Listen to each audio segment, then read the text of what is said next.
Hello friends, എല്ലാവർക്കും നമസ്കാരം. നമ്മുടെ ചാനലിലേക്ക് എല്ലാവർക്കും സ്വാഗതം. അപ്പോൾ ഇന്ന് വന്നിട്ടുള്ളത് മീൻമുട്ട വെച്ചിട്ടുള്ളൊരു ഫ്രൈഡ് റെസിപ്പി ആയിട്ടാട്ടോ. നല്ല അടിപൊളി ടേസ്റ്റാണ്. ചോറിലൊക്കെ കൂടെ കഴിക്കാൻ പറ്റിയ നല്ല ബെസ്റ്റ് ആയിട്ടുള്ളൊരു റെസിപ്പി ആട്ടോ. അപ്പോൾ ഒട്ടും മിസ് ചെയ്യണ്ട. ഇനി മീനൊക്കെ മേടിക്കുമ്പോൾ ഇതുപോലെ മുട്ടയൊന്നും കളയണ്ട. ഇതുപോലെ എടുത്തിട്ട് ഫ്രൈ ചെയ്ത് നോക്കിക്കോ. നല്ല അടിപൊളി ടേസ്റ്റാണ്. ചോറിൻ്റെ കൂടെയൊക്കെ കഴിക്കാൻ പറ്റിയ സൂപ്പറായിട്ടുള്ളൊരു മീൻ മുട്ട ഫ്രൈ ആട്ടോ. അപ്പോൾ ഒട്ടും താമസിക്കാതെ ഇതെങ്ങനെയാണ് ചെയ്യുന്നതെന്ന് നോക്കാം.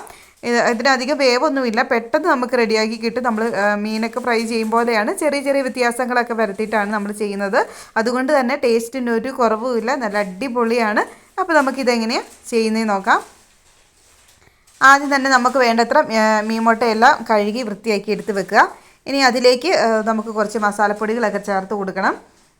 ഞാനതിലേക്ക് ഒരു 1/4 ടീസ്പൂൺ മഞ്ഞൾപ്പൊടി ചേർത്ത് കൊടുക്കുന്നുണ്ട്. അതുപോലെ തന്നെ കുറച്ച് കാശ്മീരി മുളക് പൊടി ചേർത്ത് കൊടുക്കുന്നുണ്ട്. നിങ്ങൾക്ക് എരിവ് അധികം വേണമെന്നുണ്ടെങ്കിൽ നല്ല എരിവുള്ള മുളക് പൊടി ചേർത്ത് കൊടുക്കാം. ഇനി അതിലേക്ക് കുറച്ച് കുരുമുളക് പൊടി ചേർത്ത് കൊടുക്കാം. പാകത്തിന് ഉപ്പും കൂടി ചേർത്തിട്ട് നമുക്ക് നമ്മുടെ കൈ വെച്ച് തന്നെ നന്നായിട്ടൊന്ന് മിക്സ് ചെയ്ത് കൊടുക്കാം. അപ്പോഴാണ് ആ ഒരു മിക്സൊക്കെ അതിലേക്ക് ആകുള്ളൂ. ആ മഞ്ഞൾപ്പൊടിയും മുളക് പൊടിയും എല്ലാം അതിലാകുള്ളൂ. ഇനി അതിലേക്ക് ഒരു 4 ചെറിയ ഉള്ളി ചതച്ചതും അതുപോലെ 2-3 വെളുത്തുള്ളി ചതച്ചും കൂടിയിട്ട് മിക്സ് ചെയ്ത് കൊടുക്കാം. എന്നിട്ട് നിങ്ങൾക്ക് വേണമെങ്കിൽ 10 മിനിറ്റ് റെസ്റ്റ് ചെയ്യാൻ വേണ്ടി വെക്കാം കേട്ടോ. ഇനി നമുക്കൊരു പാൻ എടുത്തിട്ട് അതിലേക്ക് വെളിച്ചെണ്ണ ഒഴിച്ച് കൊടുക്കാം. വെളിച്ചെണ്ണ ചൂടാകുമ്പോൾ കറിവേപ്പില ഇട്ടിട്ട് നമ്മുടെ മീൻമുട്ടയൊക്കെ ഇതുപോലെ ഒന്ന് പെറുക്കി വെച്ച് കൊടുക്കാം. ആദ്യമായിട്ട് കട്ട പിടിച്ച പോലെ തോന്നും, നമ്മൾ ആ വെളുത്തുള്ളിയൊക്കെ ഇട്ടത് കൊണ്ടാണ് അങ്ങനെ. അത് ഇതുപോലെ ഒന്ന് നീക്കിയിട്ട് കൊടുത്താൽ മതി. ഇതുപോലെ തന്നെ ബാക്കിയെല്ലാം നമുക്കിതുപോലെ ഇങ്ങനെ വെച്ച് കൊടുക്കാം. നല്ല ടേസ്റ്റാണ്. നിങ്ങൾക്ക് അതുപോലെ ഇത്രയും ഓയിൽ വേണ്ടതുണ്ടെങ്കിൽ കുറച്ച് ഓയിൽ എടുത്താൽ മതി. ഞാൻ എടുത്തപ്പോൾ കുറച്ച് കൂടിപ്പോയതാണ്. അപ്പോൾ അതുകൊണ്ടാണ് ഇത്രയും ഓയിൽ. അപ്പോൾ നിങ്ങൾ എടുക്കുമ്പോൾ കുറച്ച് എടുത്താൽ മതി. ഓയിലിന് പകരം വെളിച്ചെണ്ണയിലാണ് വറക്കുന്നത് നല്ലത് കേട്ടോ. വെളിച്ചെണ്ണയാണെങ്കിൽ കുറച്ചുകൂടി ടേസ്റ്റ് കൂടും. അപ്പോൾ ഞാൻ വെളിച്ചെണ്ണയിലാണ് എടുത്തേക്കുന്നത്. വെളിച്ചെണ്ണയാകുമ്പോൾ കുറച്ചുകൂടി ടേസ്റ്റാണ്.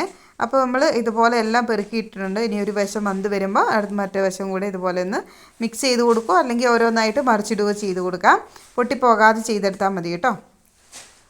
തീ കുറച്ച് വെച്ചിട്ട് ചെയ്തെടുക്കണേ. പെട്ടെന്ന് വെന്ത് കിട്ടും, അധികം സമയമൊന്നുമില്ല. മീൻമുട്ട ആയതുകൊണ്ട് പെട്ടെന്ന് വെന്ത് കിട്ടും.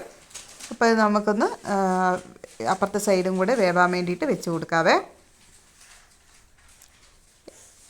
എല്ലാത്തിൻ്റെയും കൂടെ, ചോറിൻ്റെ കൂടെയും അതുപോലെ കപ്പയുടെ കൂടെ എല്ലാത്തിൻ്റെയും കൂടെ കഴിക്കാൻ പറ്റുന്ന നല്ല അടിപൊളിയായിട്ടുള്ളൊരു മീൻമുട്ട ഫ്രൈ ആകട്ടെ. അപ്പോൾ ട്രൈ ചെയ്തിട്ടില്ലെങ്കിൽ തീർച്ചയായിട്ടും ചെയ്തു നോക്കണേ. അപ്പോൾ നമ്മുടെ മീൻമുട്ട ഫ്രൈ ഒക്കെ ഇവിടെ റെഡി ആയിട്ടുണ്ട്. കണ്ടില്ലേ, നല്ല സൂപ്പറായിട്ട് വന്നിട്ടുണ്ട്. അടിപൊളിയാണ്, നല്ല ടേസ്റ്റാണ്. അപ്പോൾ ഒട്ടും മിസ് ചെയ്യേണ്ട, എല്ലാവരും റെഡിയാക്കി നോക്കിക്കോ കേട്ടോ. എല്ലാവർക്കും എന്താണെങ്കിലും ഇഷ്ടപ്പെടും. അപ്പോൾ എല്ലാവർക്കും ഇന്നത്തെ ഈ കുഞ്ഞു വീഡിയോ ഇഷ്ടപ്പെട്ടെന്ന് വിചാരിക്കുന്നു. ഇഷ്ടപ്പെട്ടാൽ ലൈക്ക് ചെയ്യണം, ഷെയർ ചെയ്യണം, അതുപോലെ സബ്സ്ക്രൈബ് ചെയ്ത് സപ്പോർട്ട് ചെയ്യണം കേട്ടോ. വീഡിയോ ആദ്യമായിട്ട് കാണുന്നവരുണ്ടെങ്കിൽ ഫുള്ള് കണ്ട് സപ്പോർട്ടും കൂടി ചെയ്യണേ. അപ്പോൾ അടുത്ത നല്ലൊരു വീഡിയോ ആയിട്ട് വരുന്നോടം വരെ thank you for watching. Bye bye.